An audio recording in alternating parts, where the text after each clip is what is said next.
Hello, everyone. Well, today I'm joined by a very special guest. For many of you, he won't need an introduction. Raoul, the CEO and co-founder of Real Vision Finance, founder of the Global Macro Investor. If you're not following him on Twitter or his channels, I absolutely encourage you to do so. The links will be in the description. In this video, we'll cover his outlook on the macro environment, expectations for the next bull cycle, and some catalysts that could really get markets moving. Raoul, great to see you again. How are you? Fabulous. Thank you for having me. Looking forward to this. Great to have you too. So, first of all, I think it's only right that we just jump straight in and get your take on the current macro environment. How are things looking at the moment? Well, it's a complicated world because the actual economy is slowing down and it's going to be relatively slow for this quarter and next quarter. But the markets priced this in last year, which people can't get their heads around. They're like, we want our recession and we want our crash. It doesn't really work that way because we had it last year. You know, in crypto markets, we were down 80% last year. People kind of forgotten that. So what the markets are doing is forward looking. So they're looking forward at where the forward-looking indicators are showing that growth will return, but inflation will continue to fall, unemployment will rise a bit. So that's a kind of more Goldilocks scenario with economic growth coming back without inflation. So that's what markets have been pricing. That's why crypto's been so strong this year and stuff like the Nasdaq's been so strong this year. So I'm very optimistic generally, and I think we're in crypto spring, and we'll transition to crypto summer, maybe Q1 of next year. And I've heard you've mentioned crypto spring on a few of your podcasts. For people that are listening that are very familiar with crypto winter, unfortunately, crypto spring might be a new term for them. How would you define crypto spring? The crypto spring obviously comes after winter, and it's after all the terrible news comes out. And if you think of spring in terms of weather, one day it can snow, then it can rain, then it could be sunny, then it could be warm, then it could be cold again. It's kind of a weird time. But over spring, generally the weather gets better. And that's what we see in crypto. So you get still bad news stories, but the market doesn't trade as badly around them. It tends to go up over time, but it's a bit frustrating because it trades sideways for long periods of time. And then suddenly it goes up in 2 days and then goes sideways and then corrects again, that kind of thing. And that's the environment we've been in. But if you actually step away, if I look at my screen now, Bitcoin's up 72%, ETH's up 45%, and Solana's up 140%. So actually, it's been a good year. Just hasn't felt that way yet. We're in October already, ladies and gentlemen. We're already seeing some green on the board, finally. So let's take a look then at some of these catalysts, because as you mentioned, crypto spring, one day we'll look outside and see the sun is shining. One catalyst that I would really like to pick your brains on is crypto ETFs. So from spot Bitcoin ETFs to Ethereum future ETFs. Before we do that, though, I think some context for myself and for some of the people that are watching, when it comes to institutions and what they bring into crypto, aside from liquidity, in your opinion, what do institutions really bring into this asset class? Well, it depends how they're going to use it. So they can be investors in it, which is great because if you think of crypto as an economy, it needs money coming into the economy. Right? Because it can't just be us retail lot, because we've all got our money in the economy. It needs to get new money. So that's why it's part of this global liquidity cycle. So when people get liquidity, they start investing in riskier assets like crypto, and it starts flowing in. So that adds liquidity to the market overall, which means that new projects get more traction, and it filters through the whole ecosystem. So money, like in any economy, this digital economy needs capital coming in. So that's what the institutions bring, but the institutions are also building on top of this. Everybody from Fidelity to Franklin Templeton to, I think it's Apollo. Somebody else announced today that I think it's UBS are building a mutual fund on Ethereum, tokenizing it. So what they're going to bring is use cases. And the finance system is the largest use case of all because it's vast. So that's another thing. Also, the institutions tend to invest in VC, so they're funding the new wave of projects. So if we think about it, about 62 billion went into VC investments in 2020 and 2021 and 2022, or 2020, 2021. That money got put to work by thousands of entrepreneurs who are building new applications, new opportunities. And that's what the space needs as well, because we've got this great technology, but technology is not enough. It needs to get to user level. What applications can we use where we don't even see that we're using crypto? So that's why institutions are really important. Also, it's important because things like ETFs allow investment advisors to allocate people's money. So it's not just like Goldman Sachs putting money in, it's actually all of our money, our savings and investments and that kind of thing. So it allows people to participate in this in ways that they couldn't participate before, because it was harder for them via investment advisors or financial advisors to actually access tokens. But this, when it's an ETF, they've turned it into an equity, essentially. And you previously worked in Goldman Sachs. You must have a very good ear to the ground when it comes to maybe institutional appetite, depending on where we are in market cycles. At what point do you think during each market cycle the institutions really sit up and listen? And is this something that we've seen previously in the past few years, and actually at this moment in time, the demand is already there, the appetite is already there, or is this something that in the crypto space we're still building on? Yeah, I mean, I speak to a lot of the institutions, both directly with my work at Real Vision, but also with my asset management company, Exponential Age Asset Management. And we've found that it's the latter, that everybody has pretty much done the homework. Mm-hmm. The pioneers just keep working through the bear market. Again, Fidelity, Franklin Templeton, a whole bunch of these guys. Texas Teachers Retirement System, they've been involved all the way through. Most other people have done the work. So actually what they need is liquidity and price. So there's not much liquidity around now that we talked about before. So if nobody's got much money, then it's difficult to invest money. But as the stock market start getting closer to all-time highs, people start making money. Let's say that eventually the Fed cut rates. Well, then money starts coming into these kind of assets. So I think most people have done the work on it now. They understand it. And so I think we will see a lot of participation from institutions in this cycle, much more than last cycle. There was quite a lot last cycle, quite a lot, but it was a lot of family offices last cycle. This cycle, I think we'll see a lot of the pensions, endowments, stuff like that. The big players. So now it's time to pick your brains on ETFs, and starting off Ethereum ETFs. And this could be a really critical journey. The next kind of few weeks could be a pretty big one for Ethereum futures ETFs. I want to get your take on the global investment manager VanEck, because they have recently announced a plan to donate 10% of their upcoming ETF profits for the next 10 years, I believe, to ETH core developers.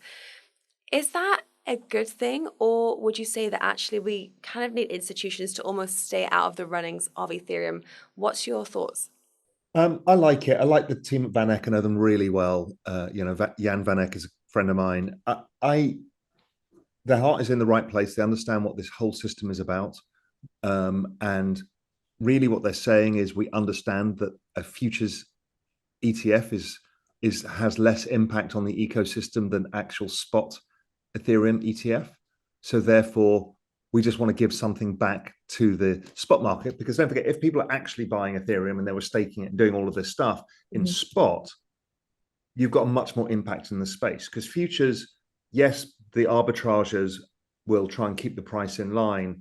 So it does create demand for actual Ethereum, but not necessarily as much demand because people can just trade the futures themselves. So I think the VanEck team are really trying to do the right thing. And listen, it's bigger than all of us. And we need to allow others to participate and help shape it. If people want their bags to go up, well, they want the institutions to build in this space too. If you want Ethereum to be worth $5 trillion, well, then you're going to need the finance system to use Ethereum for settlements and smart contracts and everything else to get there. So yeah, it's a good thing. And it also helps with the build during a bear market mantra that we run by as well, with that little bit of extra backing. Okay, interesting. Thank you for that one. Also, the other thing about VanEck is they even have a hedge fund that just solely invests in crypto assets. Okay. So they're really in this space. I mean, they're properly in this space. They've got NFTs, they do everything. So they're really trying to put their best foot forward in the space and be good stewards of the space as well.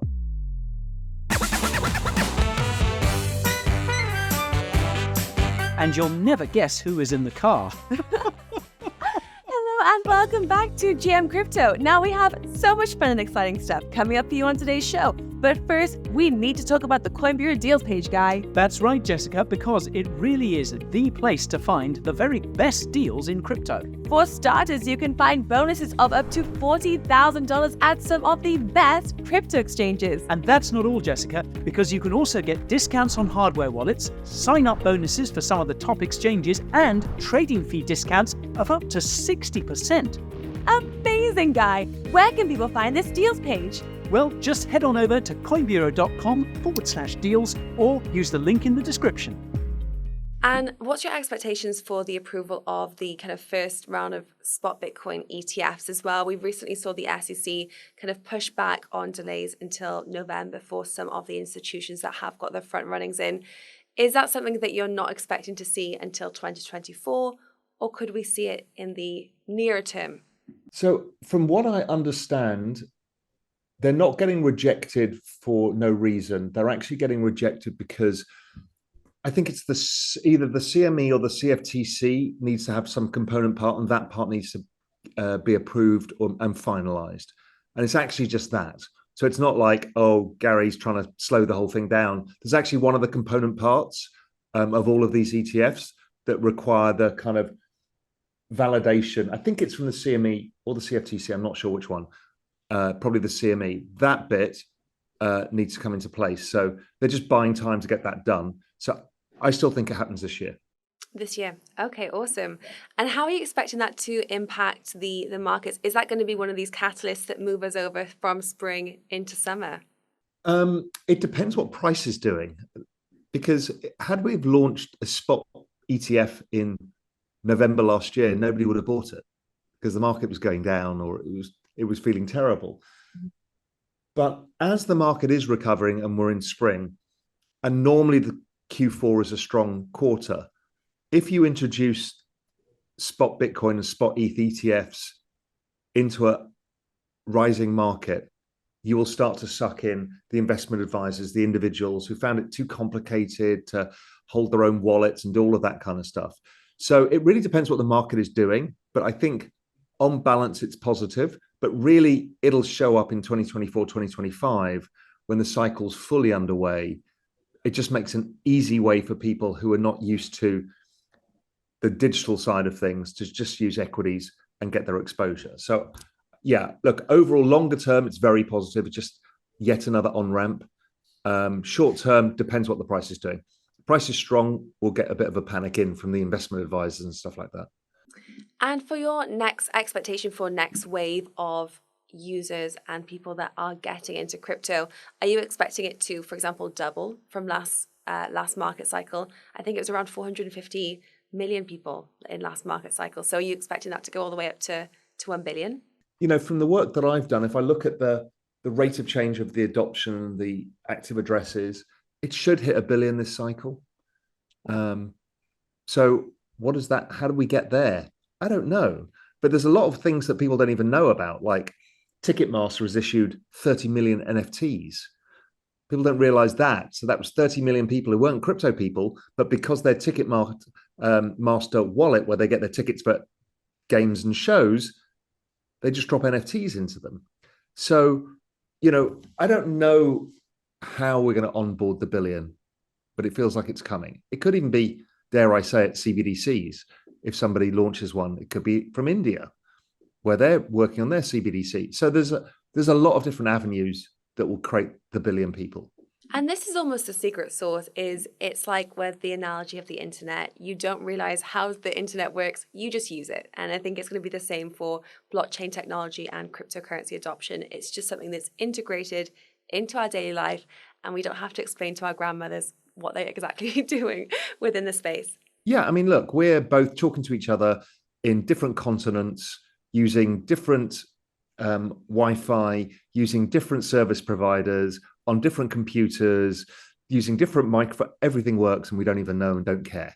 Mm-hmm. Neither of us care what technology we're on because it just works. We just click on Zoom, talk. So that's how all of this will work in the end.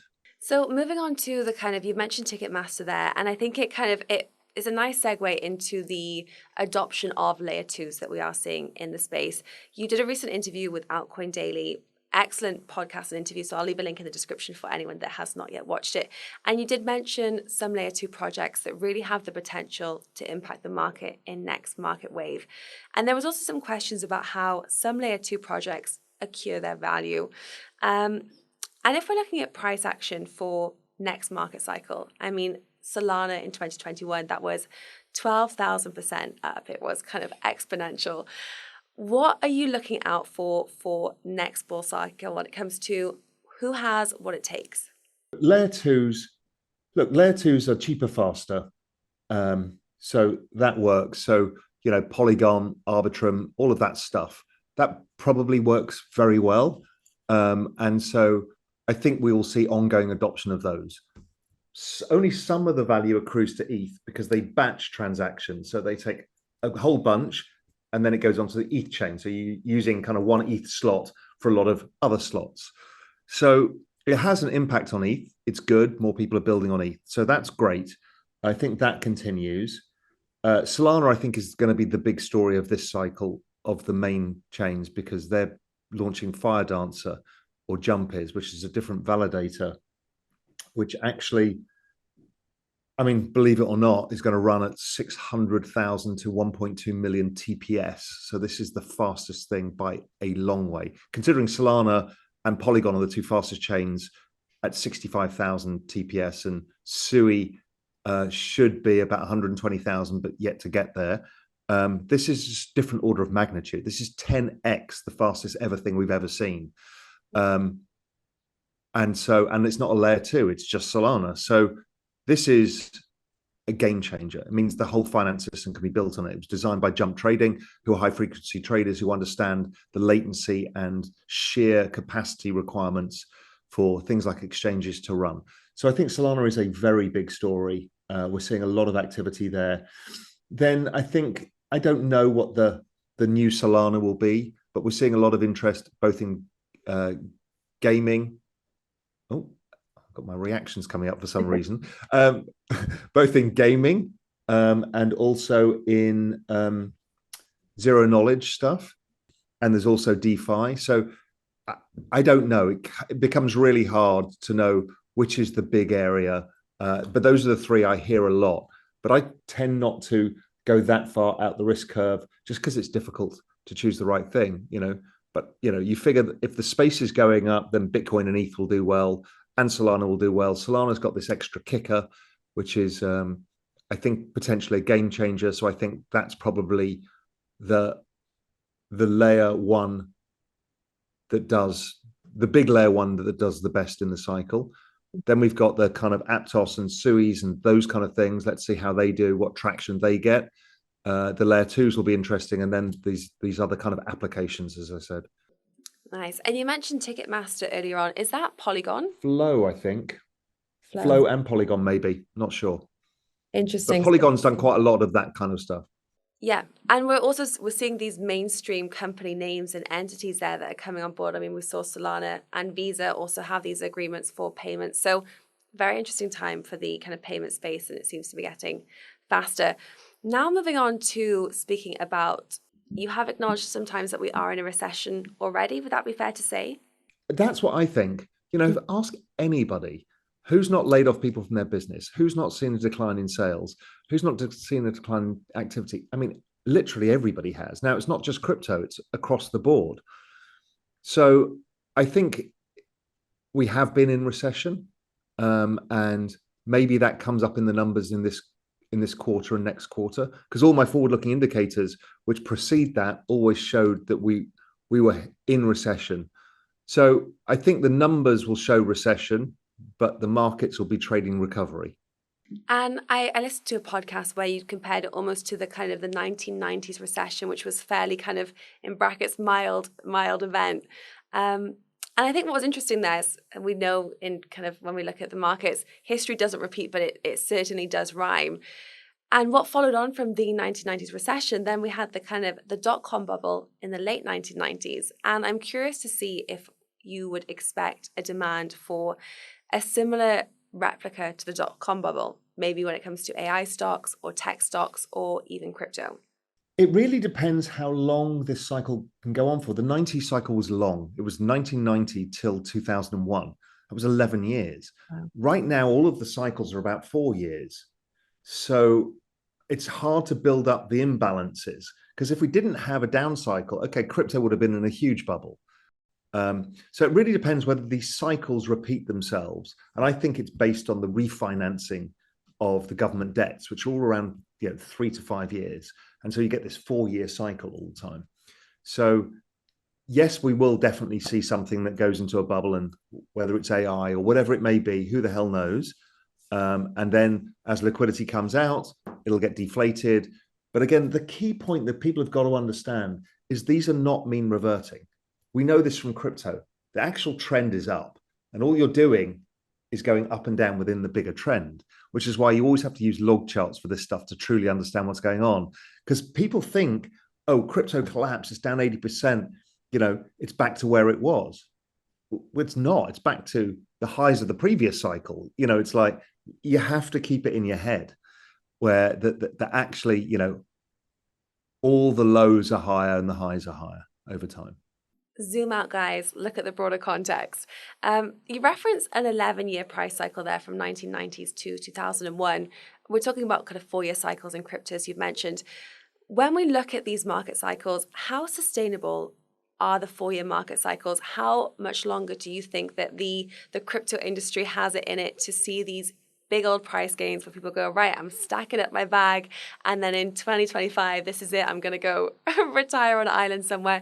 Are you saying, this is something that will just continue for the foreseeable future? Do you have a hard cap on how much longer we could see market cycles like this? This is to do with the business cycle. Mm-hmm. It's actually not to do with the halving cycle. And it's happening to technology stocks. It's happening to everything. It's happening to commodities.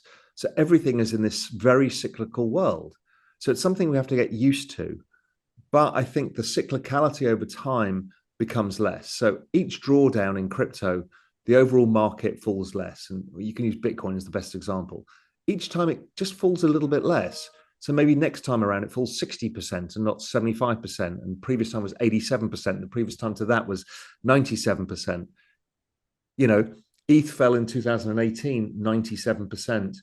This time it fell 85%. Maybe next time it's 75%. So volatility does get dampened as more participants come into the space and the more activity. And eventually, once you get kind of financial market activity where, let's say, equities are tokenized and stuff like that, well, then there's ongoing demand for activity on chain as well. So it's not just based around liquidity, it's just about general activity using blockchain technology. So look, we're not out of the woods yet. My guess is we have to keep going through this miserable cycle of I'm rich, I'm poor every few years until maybe 2030. Until 2030. So I'm going to kind of press you on that a little bit more. What kind of outlooks do you have for price points? They can be kind of in different ranges, but you've said there up until 2030. What are some expectations that you do have that you're able to share with us? I think we've all learned not to give price expectations anymore, because just because people trying to take them as gospel, and as opposed to, hey, this is my best guess knowing what I know today.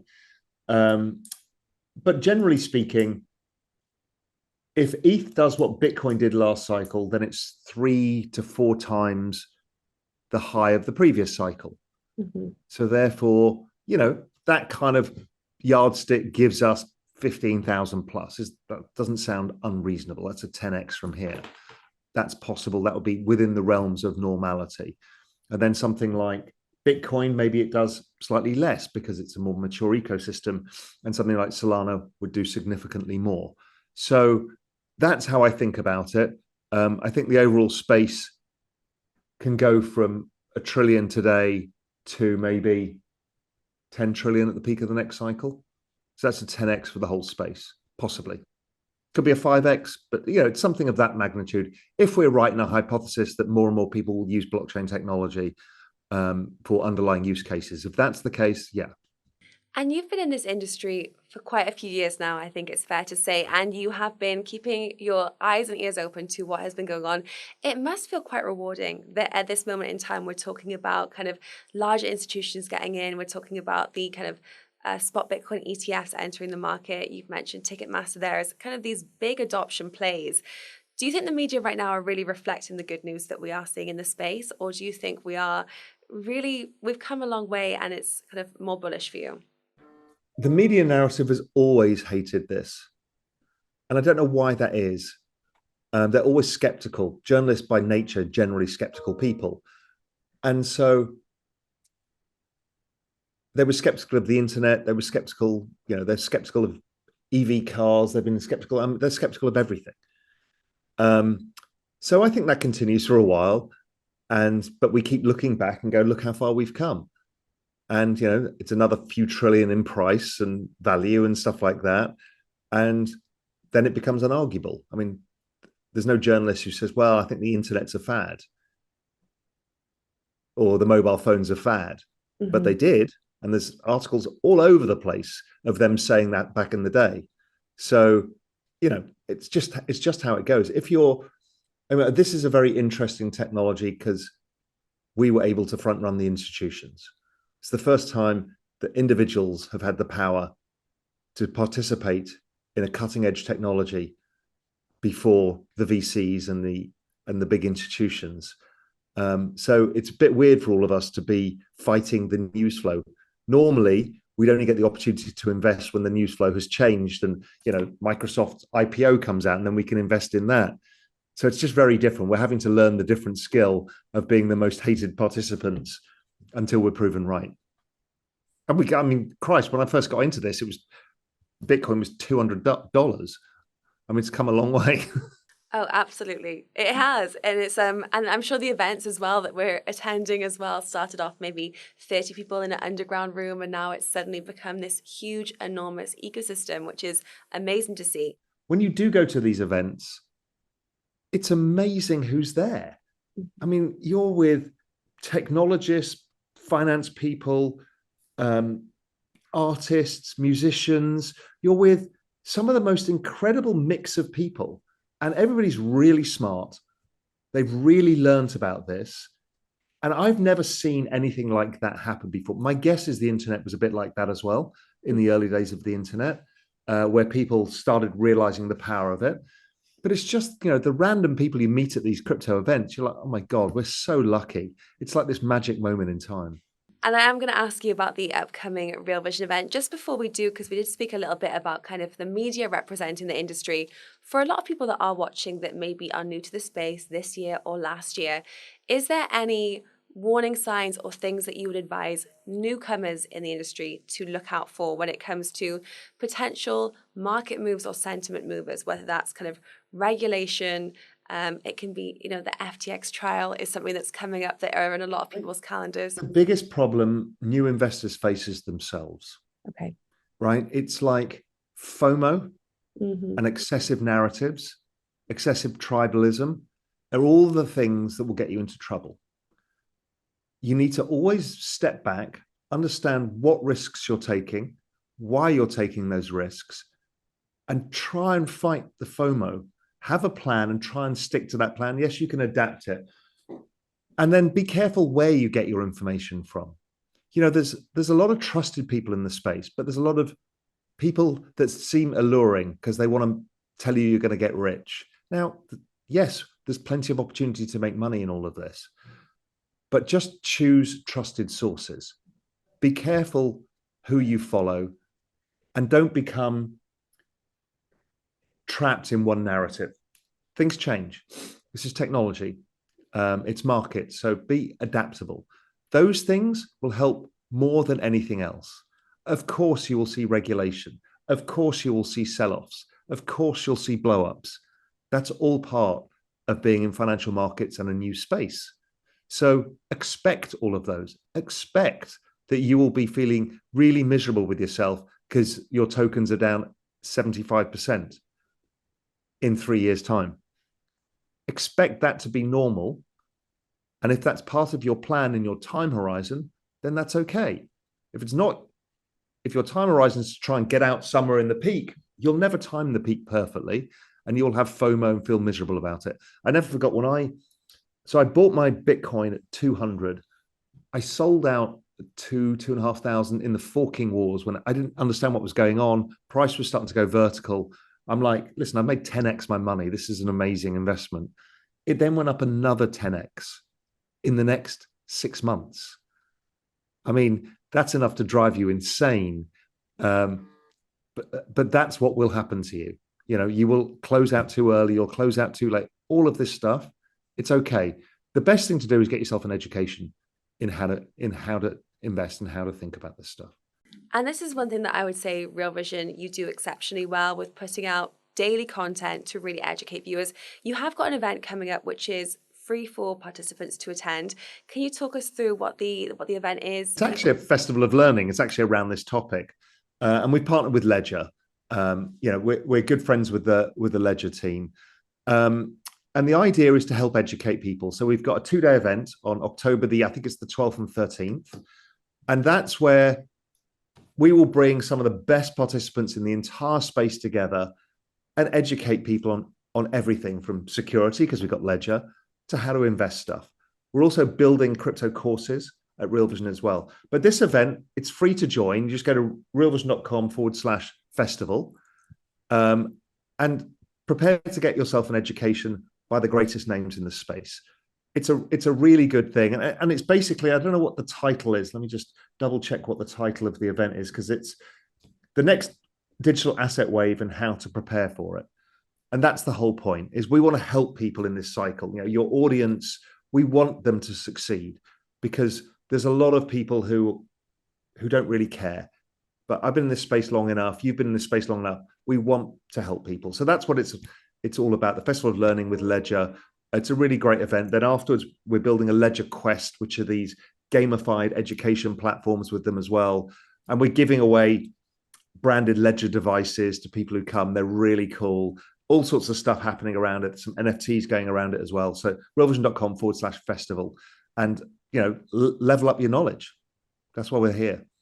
Exactly. Well, I'll leave a link in the description as well for anyone that just wants to check it out. Raoul, thank you so much for joining. Thank you for sharing your insights. As always, it's a pleasure to catch up, and enjoy the event. I'll absolutely be tuning in. Absolutely. Thanks so much, and we'll speak again soon. Thank you so much.